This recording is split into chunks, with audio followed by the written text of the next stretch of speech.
வணக்கம் நண்பர்களே, இன்னைக்கு தூதுவளை கீரை பொரியல் செய்து காட்ட போகிறேன்.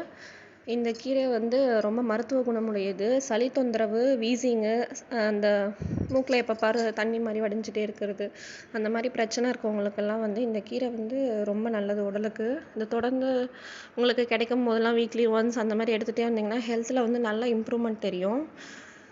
ஒரு பாத்ரூம் ஃபுல்லாக வந்து அந்த கீரையை போட்டு அலசி வச்சுருக்கேன் நான். இது ஃபுல்லாக முள்ளாக இருக்கும். நிறைய பேருக்கு இந்த கீரை தெரியும்.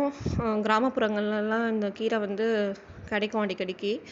இந்த மழை வரும்போதெல்லாம் இந்த நவம்பர் டிசம்பர் சீசன்லலாம் நிறைய இருக்கும் இந்த கீரை. இதை வந்து வெஜிடபிள் கட்டர்லலாம் வச்சு கட் பண்ணிங்கன்னா கையெல்லாம் முள் குத்திக்கும். அதனால் அந்த மாதிரி ட்ரை பண்ணாதீங்க. ஒரு 4-5 இலையாக சேர்த்து வச்சு சிசர் வச்சு கட் பண்ணுங்கள். இந்த மாதிரி ஒரு பிளேட் வச்சுட்டு, இதுதான் ஈஸியாக இருக்கும். வெஜிடபிள் கட்டர்லலாம் வச்சு கட் பண்ணிங்கன்னா அந்த முள்ளெல்லாம் ஃபுல்லாக குத்திக்கும். இந்த மாதிரி நான் எடுத்துருக்க கீரை ஃபுல்லாகவே இந்த மாதிரி சிசரில் வச்சு கட் பண்ணி எடுத்துக்கிட்டேன், ஒரு பவுல் ஃபுல்லாக. இதை வந்து பொரியல் தான் பண்ண போகிறேன். அப்போ தான் நம்மளால் அதிகமாக குவான்டிட்டி வந்து சாப்பிட முடியும். ஒரு வாணலி வச்சு எண்ணெய் ஊற்றி சீரகம் தாளிச்சுக்கோங்க. பூண்டு, காஞ்ச மிளகா போட்டுக்கோங்க.